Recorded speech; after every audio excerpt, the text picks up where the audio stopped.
নমস্কার বন্ধুরা, শুভ সকাল। তোমরা সকলে কেমন আছো? আশা করি তোমরা সকলে খুব ভালো আছো। আমার উপহার ইন ভিলেজ ব্লগে তোমাদের সকলকে স্বাগত জানাই। আজ সকালবেলা মামার বাড়ির ছাদে চলে এসেছি। বন্ধুরা, আমার মা তোমাদের জিজ্ঞেস করেছে যে তোমরা কেমন আছো, কিন্তু আমার মা তো বলেনি আমরা আমার মায়ের বাড়ি বলুক আমরা কেমন আছি। তো আমার ছেলে বলছে যে মা আমরা কেমন আছি সেটা তো বলনি, তুমি সেটা বলো। ও সেটাই বললো। তো বন্ধুরা, আমরা ভালো আছি। উপহার ইন ভিলেজের পক্ষ থেকে তোমাদের সকলকে জানাই শুভ নববর্ষের প্রীতি ও শুভেচ্ছা। তোমরা যে যেখানেই থাকো না কেন, নতুন বছরে সবাই খুব ভালো থাকো এবং ভালো কাটাও, এটাই আমি ঈশ্বরের কাছে কামনা করব। আর আমরাও আপাতত ভালো আছি, চেষ্টা করব নতুন বছরে ভালো থাকার। এই মাঠটাতে যে স্লিপার দেখতে পাচ্ছ না, আমার ছেলে এর আগের বারে এসে এই স্লিপার চড়ে চড়ে দুটো প্যান্ট ছিঁড়ে গিয়েছিল। তা এবারে কি করে দেখি। আর এখানকার ছাদে মানে কোয়ার্টারে যে পোর্শনটা থাকে সে পোর্শনটা তারা ব্যবহার করে। তো তারা এই গাছপালা লাগিয়েছে, এর মধ্যে আমার মামিমার গাছও আছে। দেখো কি সুন্দর জবা ফুল ফুটেছে, দু রকমের লাল জবা আছে, এটা পঞ্চমুখী জবা, ওটা আর একটা লাল জবা, আর এটা ওই হালকা হলুদ রঙের একটা জবা হয় না, সেই জবা। আর এদিকে অনেক রকমের শাকসবজিও করেছে। এই দেখো পুঁই শাক গাছ। আর এই বক্সটা না, এটা হচ্ছে বালি সিমেন্ট ছোট ছোট স্টোন চিপ দিয়ে করা, খুব ভারী, আর মানে ঝড় বৃষ্টি হলে পড়বে না। আর দূরে একটা কি শব্দ পাচ্ছ দেখছো তো, আসলে কাছে কাছেই বন্দর, খুব কাছাকাছিই বন্দর। সেখান থেকে জাহাজের এরকম সকালে এই আওয়াজটা পাওয়া যায়, সিটি দেয়, এই আওয়াজটা পাওয়া যায়। তো দেখো এই টবে কি চাষ করেছে পুঁই শাক, ওই লাল পুঁই শাক, এমনি সবুজ পুঁই শাক, নোটে শাক, তারপরে এখানে আছে নোটে শাক। এখানে শীতকালের বাঁধাকপি চাষ করেছিল, তো দেখছি এখনও কয়েকটা বাঁধাকপি ছোট ছোট হয়ে আছে। এখানে আছে তুলসী গাছ, এখন তো তুলসী গাছে ফুল ফল হয়ে গিয়েছে, তো ওই দানাগুলো দেখা যাচ্ছে। আর এখানে গোটা দুই লঙ্কার গাছ আছে, কত লঙ্কা হয়েছে দেখো, বেশ অনেক লঙ্কা ধরেছে গাছগুলোতে। গাছগুলো খুব সুন্দরও হয়েছে। আর নিচে এখানে কুলে শাক, যেটা অনেকে কুলেখাড়া বলে, আমরা কুলফো শাক বলি। আর এখানে আছে বেগুন গাছ। বেগুন গাছগুলো একটু সাদা সাদা হয়ে গিয়েছে, একটু পুরানো গাছ, তাই একটু সাদা সাদা হয়ে গিয়েছে। এখানে আছে কলমি শাকের গাছ, কলমি শাকটাও হালকা একটু সাদা হয়ে গিয়েছে, মনে হয় প্রচণ্ড রোদের কারণে। তো এখনও দেখো পালং শাক আছে এনাদের, এখনও পালং শাক আছে। আবার কিছু কিছু পালং শাকের ফুল হয়ে গিয়েছে। উপরে অনেক কিছু চাষ করেছে, অল্প অল্প করে, শখ মতো নিজেদের চালিয়ে নেওয়ার মতো অল্প অল্প করে কিছু বাড়ির জিনিস নিজেরা কখনো কখনো করে খেলো। এখানে কলমি শাকও করেছে অনেক, অনেকের শখ থাকে না, তো এরাও তাই করেছে। তো এখানে একটা টবে অপরাজিতা গাছ আছে, এই অপরাজিতা গাছ। আর তার পাশে ওই একই টবে উচ্ছে গাছ লাগিয়েছে, উচ্ছের আবার ফুল ধরেছে উচ্ছে গাছে। তো এখন নিচে চলে এসেছি। তো নিচটা ওই পর্দা টর্দা দিয়ে সবসময় বন্ধ করা থাকে বলে তো একটু অন্ধকার অন্ধকার লাগে। তো আলোটা অন্য সাইডে আছে, আর আমি অন্য সাইড থেকে ক্যামেরাটা করছি বলে আমার ছেলের মুখটা অন্ধকার লাগছে। আলোটা যে সাইডে জ্বালা আছে তার অপোজিট সাইডে মুখ করে আমার ছেলে বসে আছে। এখন সকালে চা বিস্কুট এই সব খাওয়া হচ্ছে। আর আমার ছেলে একটা খেলনা নিয়ে ওখানে বসেছে, দেখো ও খেলনাটা, ওই দেখো ও খেলনাটাকে কি খাওয়াচ্ছে, চা খাওয়াচ্ছে। ও এটাতে খুব মজা পাচ্ছে।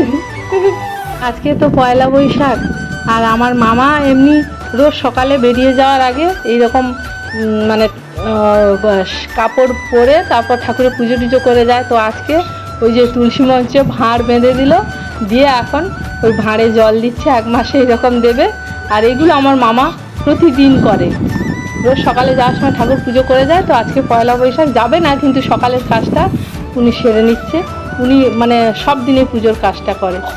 তো এবার আমরা টিফিন খেতে বসেছি। টিফিনে পাউরুটি, তারপরে শনপাপড়ি আর কলা এইসব নিয়ে বসেছি।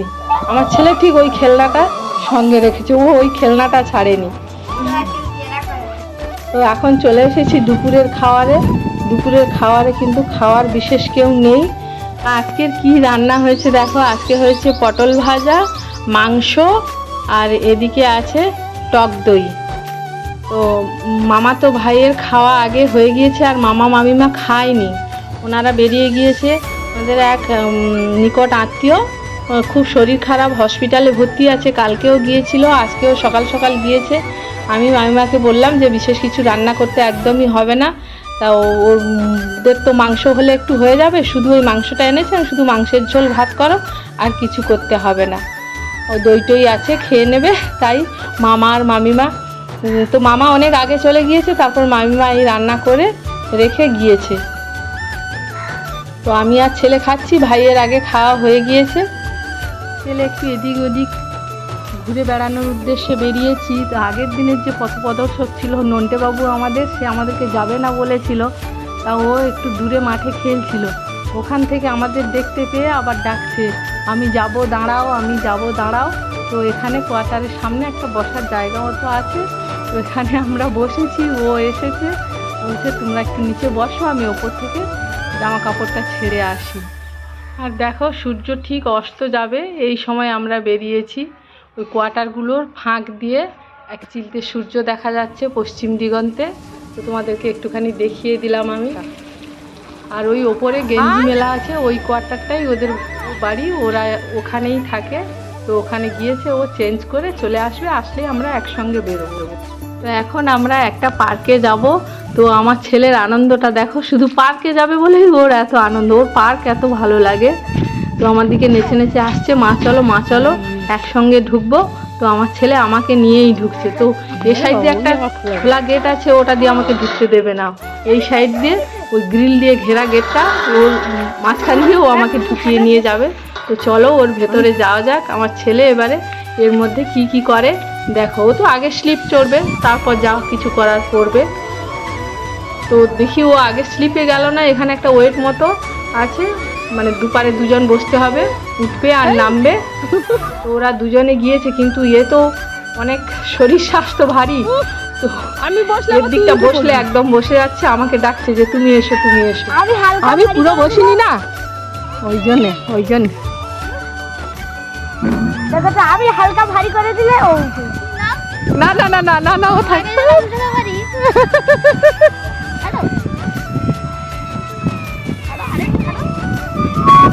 আপনি উঠে বললে আসলে আমার লম্বা পা না, নে তোরা দুজনে যা পারিস কর।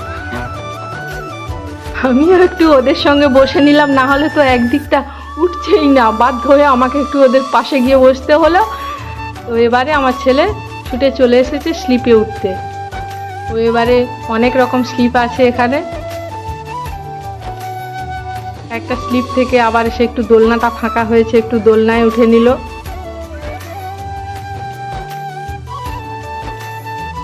মোটামুটি ওটাতে একটু এটাতে একটু করে, আর এখানে আর এক রকমের স্লিপ আছে, ও এবারে ওটাতে চলে এসেছে।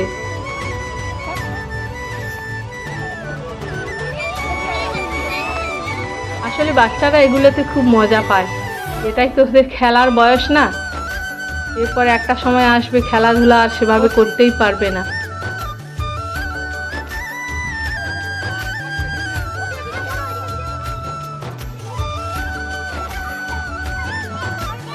আচ্ছা ঠিক আছে। এই নন্টে বাবু এদিক ওদিক ছোটাছুটি করতে গিয়ে, দোলনায় বসতে গিয়ে একটু ক্লান্ত হয়ে পড়েছে, আর আমার ছেলে তো রোগা সোগালো, ওর আর ক্লান্ততা কিছুই নেই, ও ওটায় একবার এটায় একবার এই করেই বেড়াচ্ছে। মোটামুটি সব প্রায় ও কমপ্লিট করে এসেছে, আর দুটো একটা কি বাকি আছে সেগুলোও করেই নেবে। এই এটাতে দেখো উঠেছে, কিন্তু এটা খুব ভারী, এদিক ওদিক নাড়ানো যাচ্ছে না। ওরা দুজনে অনেক চেষ্টা করছে, আমিও গিয়ে ওদের সঙ্গে একটু চেষ্টা করলাম, কিন্তু কিছুতেই কিছু হচ্ছিল না। তারপরে বলি বাবা চলো আর কিছু করতে হবে না, যা হয়েছে হয়েছে। তো এবারে আমরা বাড়ির দিকে রওনা দিয়ে দেবো।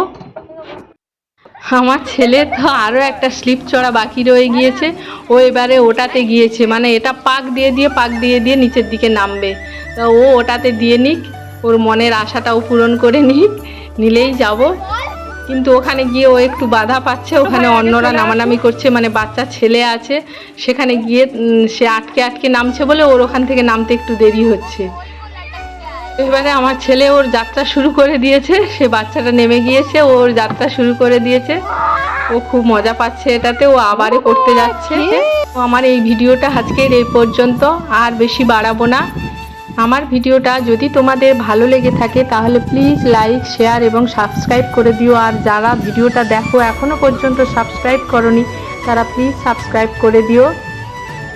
আর বড়দের জন্য রইল আমার প্রণাম, ছোটদের জন্য রইল আমার অনেক অনেক ভালোবাসা ও শুভেচ্ছা। চলো এবার বাড়ির পথে রওনা দিয়েছি, এখান থেকে একটুখানি রাস্তা চলে যাব। আজকের মতো এখানেই আসছি, টাটা।